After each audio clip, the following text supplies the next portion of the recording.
Hi అండి అందరికీ. Chicken fry చేస్తున్నా నా స్టైల్లో. అంటే నార్మల్గానే అందరికీ తెలిసే ఉండొచ్చు, బట్ నా స్టైల్లో చేస్తున్నా. చూసారు కదా ఇంగ్రీడియంట్స్ అన్నీ. మూకుడు పెట్టుకుని దాంట్లో త్రీ టేబుల్ స్పూన్స్ ఆయిల్ వేసా.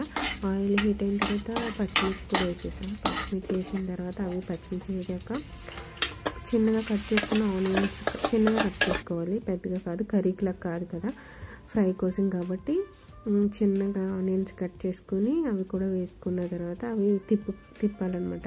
అలా వదిలేయకూడదు, మొత్తం కలిసిపోయి ఉంటాయి కదా. సో దానివల్ల కొంచెం తిప్పేసి అందులో ఇంకా మూత పెట్టేసేయాలి. మూత పెట్టిన తర్వాత మూత పెట్టిన ఒక 5 నిమిషాలకి మళ్ళీ మూత ఓపెన్ చేసి మళ్ళీ ఒకసారి తిప్పి అందులోనే కొంచెం, అంటే ఎక్కువ హైలో ఏం పెట్టద్దు, జస్ట్ నార్మల్గా మీడియం ఫ్లేమ్లో పెడితేనే సరిపోతుంది. అండ్ అందులోనే నేను కొంచెం సాల్ట్ వేసేసాను అనమాట. సాల్ట్ వేయడం వల్ల త్వరగా ఉడుకుతాయి అనమాట, వేగితాయి. సో అందుకోసం అని చెప్పేసి నేను నార్మల్గానే ఒకసారి వేగిన తర్వాత నెక్స్ట్ టైం సాల్ట్ వేసేస్తా. సాల్ట్ వేసిన తర్వాత మళ్ళీ మూత పెట్టేసి ఒక 10 నిమిషాలు మగ్గనిచ్చిన తర్వాత ఇంకా తీస్తే అట్లా కొంచెం గోల్డెన్ కలర్లోకి వస్తాయి అనమాట. కొంచెం వేగిపోతాయి త్వరగా సాల్ట్ వేయడం వల్ల ఆనియన్స్ త్వరగా వేగిపోతాయని నాకు మా అక్క చెప్పింది.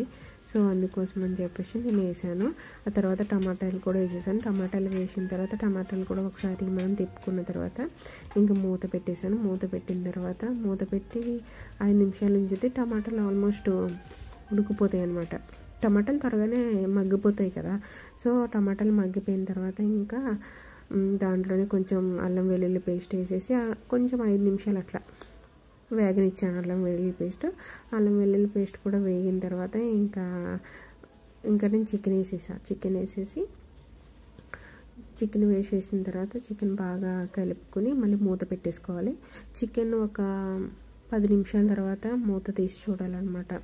అంటే చికెన్ త్వరగా అదిగోండి మూత వేసేసాను. మూత పెట్టిన తర్వాత మళ్ళీ ఒక 10 నిమిషాల తర్వాత చూస్తే వాటర్ అన్నీ దగ్గరకు వస్తాయి అన్నమాట. చికెన్లో వాటర్, నేనైతే వాటర్ ఏమీ వేయలేదు, అది చికెన్లో వచ్చిన వాటరే. దాంతోనే ఆల్మోస్ట్ ఉడికిపోతుంది. ఒక 60%, 65% ఉడికిపోయిన తర్వాత దాంట్లో కొంచెం పసుపు వేసుకున్నాను, కారం కూడా వేసుకున్నాను. కారం నేను 3 టేబుల్ స్పూన్స్ వేసుకున్నాను.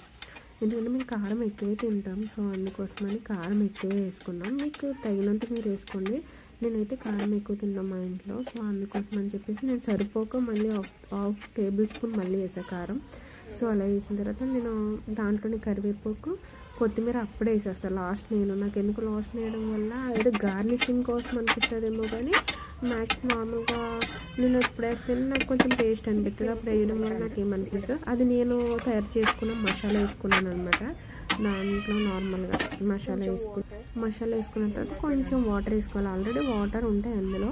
సో అలా గ్లాస్ వాటర్ వేసుకున్న తర్వాత అది బాగా కొంచెం కలుపుకొని అంతే. నేను ఇంకైతే ఏమీ వేయలేదు. సో అది మగ్గిపోతే మొత్తం దగ్గరికి అవ్వనివ్వాలన్నమాట. ఆ మూకుడికి అంటుకునేటట్టు బాగా ఫ్రై చేసుకోవాలి. అది కొంచెం నేను చూపిస్తున్నట్టు అట్లా చేసుకోవాలి. ఇంకా మూత పెట్టేసిన, మూత పెట్టిన తర్వాత మూత తీసి ఇంకా అలా ఇంకా తిప్పుకున్నాం. ఒకసారి తిప్పుకున్న తర్వాత ఇంకోసారి కూడా మూత పెట్టి ఇంకా 15-20 మినిట్స్ తర్వాత అది ఆ ఆయిల్ అంతా పైకి తేలిపోతుంది అన్నమాట.